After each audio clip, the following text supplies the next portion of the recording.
Sveiki, tai pristatome jums Smart Equipment pneumatinį domkratą.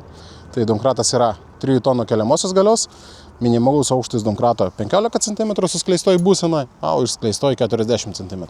Keliamoji galia 3 tonos, tai 3 pagalvės išvysto.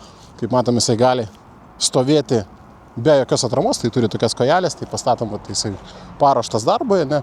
Ir galim pasižiūrėti, kaip jisai veikia. Tai ką, paimam patį domkratą, pastatom į vietą, kur mes norim kelti.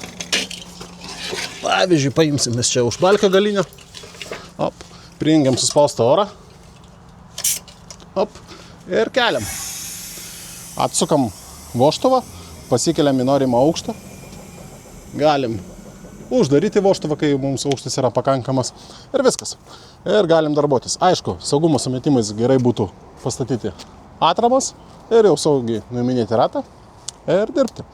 Tai va, tai jeigu domina, galit pasižiūrėti visas nuotraukas, aprašymas, specifikacijas mūsų svetainį ir jį patogiai įsigyti.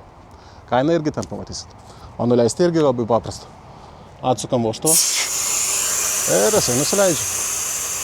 Taigi, paprastas, bet labai praktiškas domkratas. Rekomenduoju.